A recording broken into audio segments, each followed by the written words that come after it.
नमस्कार साथियों, आप लोगों का स्वागत है गज केसरी बायो क्लासेस में। और आज हम बीएससी सेकेंड ईयर के जूलॉजी के फर्स्ट पेपर में जो बेलेनोग्लासिस है उसके डाइजेस्टिव सिस्टम के बारे में समझेंगे। डाइजेस्टिव सिस्टम के बारे में तो हम काफ़ी कुछ समझ चुके हैं उसमें, लेकिन फूड फीडिंग और डाइजेशन रह गया था। तो फूड फीडिंग और डाइजेशन के बारे में इस वीडियो में हम समझेंगे। ठीक है, तो फूड फीडिंग और डाइजेशन में देखिए क्या लिखा है इसमें कि यह एक सीलियरी फीडर होता है। सीलियरी फीडर का अर्थात क्या है कि इसमें जो वाटर करंट बहता है, पानी बहता है, उसमें से ये सीलिया के द्वारा ही फीडिंग करता है। सीलिया के द्वारा ही भोजन को कैच करता, पकड़ता है। ठीक है, इसलिए हम इसे क्या कहेंगे, सीलियरी फीडर कहेंगे। ये सीलियरी फीडर होता है जो गिल स्लिट्स की सहायता से, जो गिल स्लिट्स होते हैं इसमें हमने देखा था, ये गिल स्लिट्स हैं। गिल स्लिट्स की सहायता से वाटर को फिल्टर करके अपना फूड प्राप्त करते हैं। तो वाटर को फिल्टर करते रहते हैं गिल स्लिट्स में, इसमें से जो फूड है उनको कैच करते रहते हैं और पानी जो है वो गिल स्लिट्स में से बाहर निकलता जाता है। तो गिल स्लिट की सहायता लेते हैं इसमें वाटर को फिल्टर करने में, अपना फूड प्राप्त करने में। माइक्रो ऑर्गेनिज्म के फूड होते हैं, इसके फूड होते हैं। तो जो भी हो बहुत छोटे छोटे होते हैं माइक्रो ऑर्गेनिज्म जो इनके फूड होते हैं, जैसे कि लार्वा इनके फूड होते हैं, बैक्टीरिया इनके फूड होते हैं, प्रोटोजोअन्स एक्सेट्रा इनके फूड्स होते हैं। तो ये किन पर फीडिंग करते हैं, लार्वा पर, बैक्टीरिया पर और प्रोटोजोअन्स पर और एक्सेट्रा पर फूड माइक्रो ऑर्गेनिज्म पर फीड करते हैं। फूड पार्टिकल्स गिल स्लिट्स के सीलिया की सहायता से फिल्टर होता है। तो ये फूड पार्टिकल जो है वो किसके द्वारा फिल्टर होता है, गिल स्लिट्स की जो सीलिया होती हैं उनके द्वारा ये फिल्टर होता चला जाता है। ठीक है, और प्राप्त फूड को बकल कैविटी और फेरिंग्स में स्टोर कर लिया जाता है। तो देखिए इसमें डायरेक्ट एलिमेंट्री कैनाल में नहीं आता, बल्कि क्या होता है कि इसमें बकल कैविटी जो है और फेरिंग्स जो है, इन दोनों में यहाँ पर फूड को स्टोर कर लिया जाता है। वाटर के साथ आई हुई ऑक्सीजन को रेस्पिरेशन में यूज़ किया जाता है। ठीक है, तो जो वाटर आता है कि माउस के से जो वाटर एंट्री करता है और गिल स्लिट से बाहर निकल जाता है, तो इसमें क्या होता है कि जो ऑक्सीजन आती है वाटर के साथ, उसको रेस्पिरेशन में यूज़ किया जाता है और CO2 को गिल स्लिट के द्वारा फिर बाहर की तरफ निकाल दिया जाता है। साधारणतया फूड पार्टिकल्स म्यूसिलेज की सहायता से प्रोबोसिस की सतह पर एक थ्रेड फॉर्म में अरेंज होते हैं। तो ये किस रूप में होते हैं, थ्रेड फॉर्म में। प्रोबोसिस की सतह पर किस रूप में हो जाते हैं, थ्रेड फॉर्म में अरेंज हो जाते हैं। जैसे कि यहाँ पर देखिए ये प्रोबोसिस है, ये क्या है, ये प्रोबोसिस है, ये प्रोबोसिस है और प्रोबोसिस के ऊपर ये थ्रेड के रूप में यहाँ पर ये ऐसे ये एकत्र होते जा रहे हैं और एक लाइन के रूप में ये चलते जा रहे हैं। फूड पार्टिकल्स हैं ये, थ्रेड के रूप में एकत्र होते चले आ रहे हैं।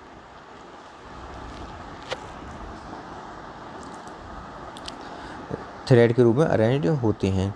इस थ्रेड को क्या कहते हैं, फूड स्ट्रिंग। इस फूड स्ट्रिंग कहते हैं।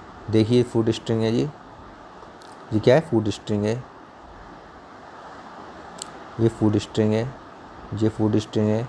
ठीक है, ये फूड स्ट्रिंग है, फूड स्ट्रिंग के रूप में ये अरेंज हो जाते हैं। तो इन्हें हम क्या कहेंगे, प्रोबोसिस के ऊपर एक थ्रेड के रूप में अरेंज रहते हैं। म्यूसिलेज की सहायता से ये थ्रेड के रूप में अरेंज हो जाते हैं। म्यूसिलेज में क्या होता है कि म्यूसिलेज की सहायता से फूड जो चिपक जाता है और एक थ्रेड, एक धागे नुमा संरचना में अरेंज हो जाता है। इसको हम कहते हैं फूड स्ट्रिंग कहते हैं। इसको हम क्या कहेंगे, फूड स्ट्रिंग। इस फूड स्ट्रिंग को प्रोबोसिस के आधार के पास स्थित ओरल सीलियरी ऑर्गन के द्वारा टेस्ट किया जाता है। ठीक है, तो इसके पास जो पाया जाता है प्री ओरल सीलियरी ऑर्गन, देखिए ये रहा प्री ओरली सीलियरी ऑर्गन। तो इसके द्वारा ये क्या होता है, टेस्ट किया जाता है। तो ये स्ट्रिंग जो है धीरे धीरे इसकी तरफ मूव करते आ रहे हैं। इसमें टेस्टिंग हुई इसकी प्री ओरल ऑर्गन में,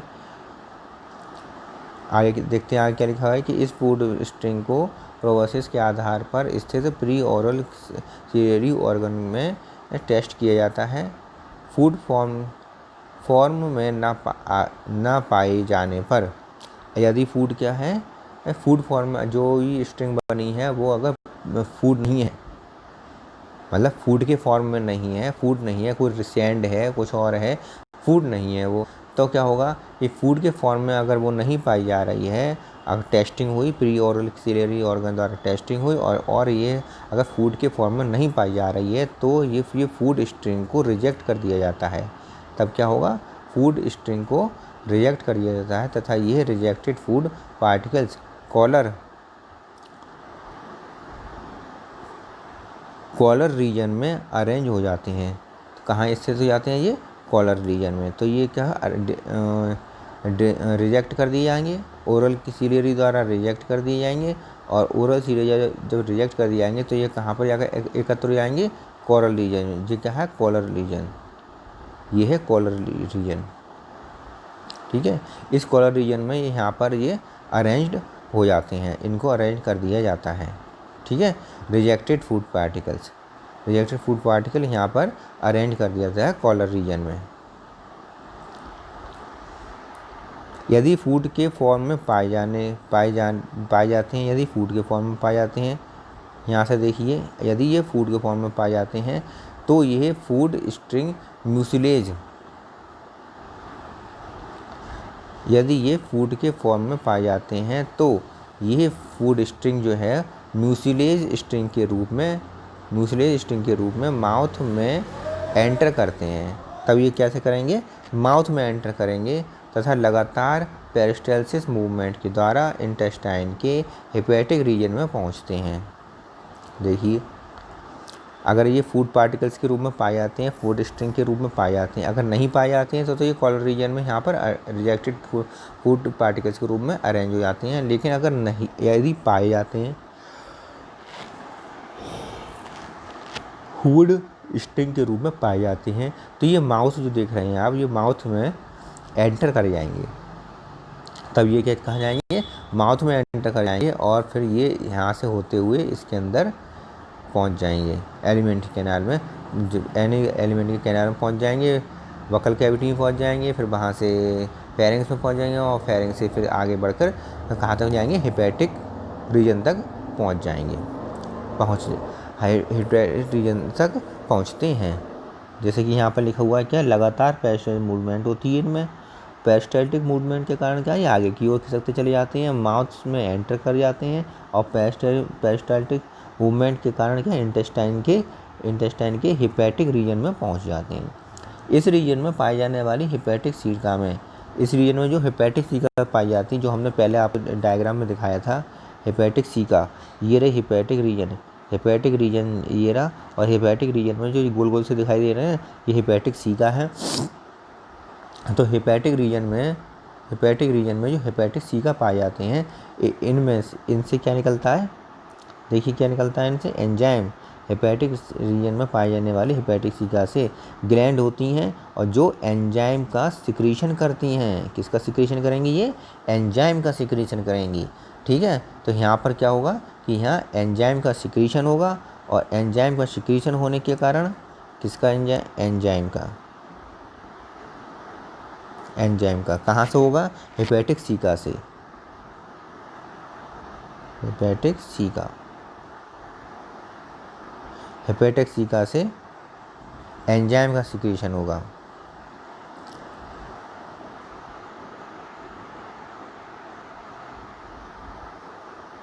हेपेटिक सीका से एंजाइम का सिक्रीशन होगा।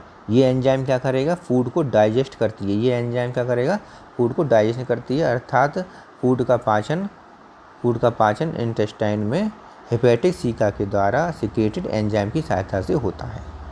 ठीक है, तो फूड का यहाँ इसमें स्टमक तो होता नहीं है, स्टमक ना होने की वजह से क्या है कि इसमें जो फूड का जो डाइजेशन है वो कहाँ किससे होता है, हेपेटिक रीजन में पाए जाने वाले हेपेटिक सीका से निकलने वाले एंजाइम्स की सहायता से फूड का डाइजेशन होता है। और कहाँ पर होता है, इंटेस्टाइन के अंदर इसका डाइजेशन होता है।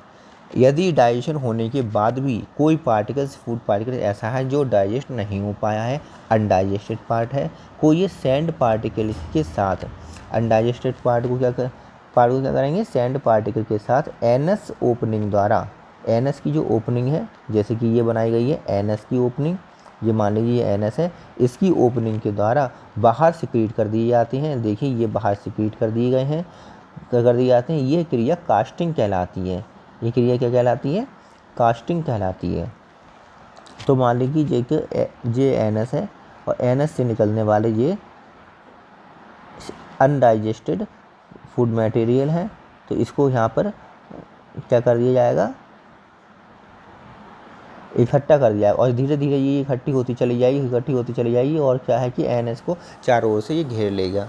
तो ये जो फूड अनडाइजेस्टेड फूड मटेरियल है ये एनएस से द्वारा बाहर निकल जाते हैं और एनएस के पास ही एक गुच्छे के रूप में चिपके रहते हैं, एकत्र हो जाते हैं। इस क्रिया को हम क्या कहते हैं? कास्टिंग कहलाती है। ये क्रिया कहलाती है कास्टिंग।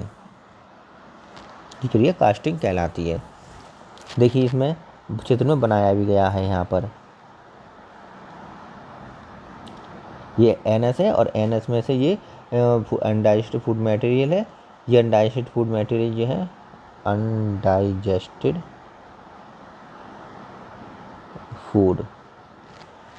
फूड है, इसको एकत्र हो जाता है एनएस के चारों तरफ और एनएस को घेर लेता है और इसको हम सब इस पूरे जो अनडाइजेस्टेड फूड के जो मटेरियल है इसको पूरे को कैसे, इस प्रोसेस को हम कहते हैं कास्टिंग, जिसकी सहायता से ये इसमें एनएस की चारों तरफ ये चिपका रहता है, घिरा रहता है, जिससे एनएस घिर जाता है।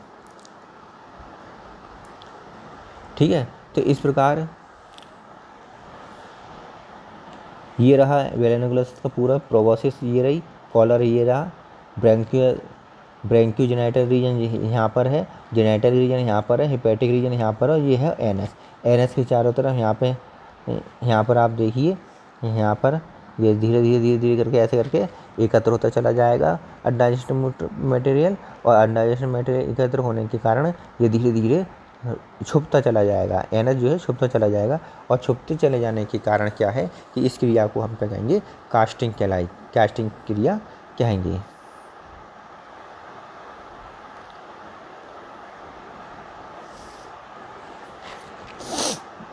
ठीक है, अब एक बार फिर से समझ लेते हैं इसको, हम फिर से समझ लेते हैं। ये प्रोबॉसिस है, यहाँ पे सबसे आगे की तरफ प्रोबॉसिस होता है। प्रोबॉसिस में बना देता हूँ एक बार फिर से, आउटलाइन द्वारा बना देता हूँ। प्रोबॉसिस है और प्रोबॉसिस के नीचे की तरफ ये यहाँ पर ये क्या है? ये है प्री ओरल सीलियरी ऑर्गन होता है। यहाँ पर ये माउथ होता है और माउथ से ये आगे की तरफ बक्कल कैविटी होती है। इसके आगे फिर यहाँ पे फेरिंग्स होता है। और फेरिंग्स कहाँ पर होता है? जहाँ पर ये गिल स्लिट्स होती हैं। गिल स्लिट्स ये रही, ये गिल स्लिट्स होती हैं ब्लैक रंग की। ठीक है, तो माउथ से जो वाटर प्रवेश करता है, इस प्रवेश करने के बाद बक्कल कैविटी से होता हुआ यहाँ गिल स्लिट्स से बाहर की तरफ निकल जाता है। ठीक है, और वाटर के साथ जो गिल स्लिट्स की द्वारा जो फूड मटेरियल को छनता है, फूड मटेरियल क्या होता है कि यहाँ पर ऊपर की तरफ जाता है और ऊपर की तरफ जाने के बाद म्यूसिलेज में जाके एकत्र होता है और म्यूसिलेज के साथ मतलब एक स्ट्रिंग बना देता है। स्ट्रिंग जो बनाता है वो फूड स्ट्रिंग कहते हैं। और फूड स्ट्रिंग जो है वो प्रोबॉसिस के ऊपर स्ट्रिंग के रूप में एकत्र हो जाता है और धीरे धीरे ये चलता हुआ कहाँ तक जाएगा? ये प्री ओरल ऑर्गन तक जाएगा और प्री ओरल रीजन तक जाने के बाद यहाँ पे इसकी टेस्टिंग होगी। टेस्टिंग होने पर दो बातें हो सकती हैं, एक तो ये फूड स्ट्रिंग के रूप में पाया जा सकता है और एक ये फूड स्ट्रिंग के रूप में नहीं पाया जा सकता है। यदि ये फूड स्ट्रिंग के रूप में नहीं पाया जाता है तो इसको क्या कर दिया जाता है? इसको कॉलर के ऊपर भेज दिया जाता है और कॉलर रीजन के ऊपर भेजने के बाद यहाँ पर इसे कॉलर के ऊपर एकत्र कर दिया जाता है। इसे कहते हैं रिजेक्टेड फूड पार्टिकल्स। ठीक है, तो जो फूड स्ट्रिंग रिजेक्ट कर दी जाती है वो कॉलर के ऊपर फूड रिजेक्टेड पार्टिकल्स के रूप में एकत्र कर दी जाती है। इसके अतिरिक्त यदि स्ट्रिंग फूड के रूप में पाई जाती है, ठीक है, फूड के रूप में पाई जाती है तो प्री ऑर्डर सिलियरी द्वारा ये फूड स्ट्रिंग जो है म्यूसिलेज स्ट्रिंग के रूप में माउथ के अंदर भेज देता है, और यहाँ माउथ में के अंदर जब एंट्री कर जाती है तो ये बकल कैविटी में चला जाता है, बकल कैविटी से फेरिंग्स में, और फेरिंग्स से फिर ये आगे की तरफ इंटेस्टाइन में पहुँच जाता है। इंटेस्टाइन में पहुँच कर ये हेपेटिक सीका तक चला जाता है, हेपेटिक रीजन तक चला जाता है। हेपेटिक रीजन में हेपेटिक सीका पाए जाते हैं जिनसे एंजाइम्स निकलते हैं। एंजाइम्स इंटेस्टाइन के अंदर फूड का डाइजेशन करते हैं। डाइजेशन करने के बाद यदि कुछ भाग फूड का अनडाइजेस्ट रह जाता है तो उसको एनएस द्वारा बाहर निकाल दिया जाता है। एनएस द्वारा बाहर जब निकाला जाता है उस क्रिया को कास्टिंग कहते हैं, क्योंकि इस क्रिया में जो फूड अनडाइजेस्ट होता है वो एनएस के चारों तरफ एनएस के पास एकत्र हो जाता है, और एकत्र होने से एनएस ढक जाता है। इस क्रिया को हम क्या कहते हैं? कास्टिंग कहते हैं। कास्ट क्रिया कहलाती है। ठीक है, तो ये आज का लेक्चर समाप्त होता है यहीं पर। बस मैं आज बेलेनोग्रासिस के किसके बारे में हमने समझा? आज हमने फूड फीडिंग के बारे में समझा, उसकी फूड फीडिंग किस प्रकार की होती है, और डाइजेशन के बारे में समझा। ये 2 चीज़ें हमने आज समझ ली। इससे पहले हम इसके फंक्शन के बारे में, फूड के किस प्रकार ग्रहण करता है उसके बारे में हम पहले ही समझा चुके हैं। जो पिछली वीडियो में समझा चुके हैं वो आप यूट्यूब पे जाकर देख सकते हैं। यदि आप मेरे चैनल पर पहली बार आए हैं तो आप मेरे चैनल को सब्सक्राइब करिए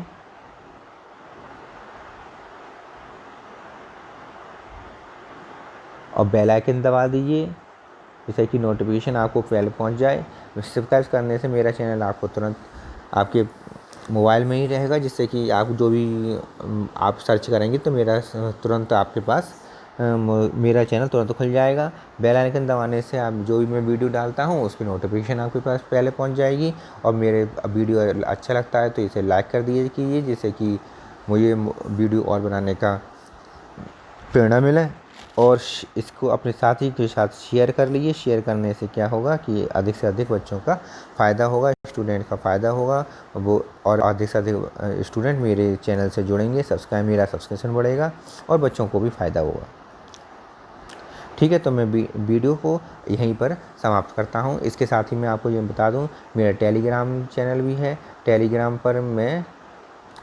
मेरी टेलीग्राम जो लिंक है उसको मैं बता देता हूँ। इसका है गजकेसरी नितिन वर्मा के नाम से है,